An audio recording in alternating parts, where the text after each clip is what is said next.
सन्नाटा, एक काली रात। असलम और उसके दोस्तों के अनुसार ये बात गुजरात के एक गुमनाम गांव की है। गांव के आखिरी छोर पर एक बहुत पुरानी हवेली थी जिसे लोग सफेद कोठी के नाम से जानते थे। लोगों का कहना था कि वहां कोई रहता नहीं है, लेकिन दिन के उजाले में भी कोई वहां कदम रखने की हिम्मत नहीं करता था। घटना की शुरुआत एक बार 4 दोस्तों राहुल, अमित, स्नेहा और पूजा ने तय किया कि वे इस हवेली का सच जानकर ही रहेंगे। वे रात के ठीक 12 बजे वहां पहुंचे। हवेली का दरवाजा पुराने लकड़ी का बना था और जैसे ही उन्होंने उसे धक्का दिया, एक अजीब सी चर्रर्र की आवाज गूंजी, जैसे कोई बरसों से उनका इंतजार कर रहा हो। अंदर कदम रखते ही उन्हें एक अजीब सी ठंडक का एहसास हुआ, पर यह ठंडक सर्दी वाली नहीं थी, बल्कि शमशान वाली खौफनाक ठंडक थी। राहुल के पास टॉर्च थी, लेकिन जैसे जैसे वे अंदर जा रहे थे, टॉर्च की रोशनी धुंधली पड़ती जा रही थी। वे अदृश्य कदम हवेली की पहली मंजिल पर एक बहुत बड़ा और पुराना आईना लगा था।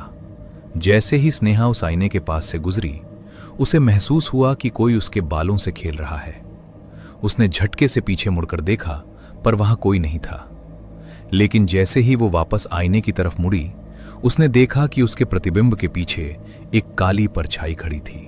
उस परछाई के हाथ की उंगलियां बहुत लंबी थीं और उसकी आंखें पूरी तरह सफेद।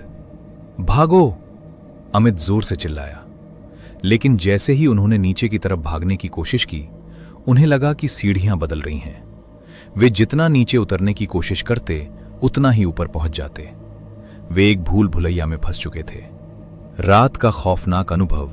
कुछ ही देर में सबकी टॉर्च अचानक बंद हो गई। चारों तरफ गहरा अंधेरा छा गया। उस सन्नाटे में उन्हें एक औरत के रोने की आवाज सुनाई देने लगी। वो आवाज किसी कोने से नहीं, बल्कि ऐसा लग रहा था जैसे कोई उनके कान के बिल्कुल पास खड़े होकर रो रहा हो। पूजा को महसूस हुआ कि कोई उसका हाथ पकड़कर अंधेरे में खींच रहा है। वो डर के मारे चीखने लगी। राहुल ने घबराहट में दीवार पर हाथ मारा तो उसे लगा कि दीवार गीली है। जब उसने माचिस जलाकर देखा तो दीवार से खून जैसा लाल रंग का तरल पदार्थ नीचे गिर रहा था और वहां लिखा था, तुम सब मेरे हो। सुबह और करवा सच। वे चारों पूरी रात एक दूसरे का हाथ पकड़कर एक कोने में दुबके रहे। जैसे ही सुबह की पहली किरण दिखाई दी, हवेली का मुख्य दरवाजा अपने आप खुल गया। वे अपनी जान बचाकर वहां से भागे।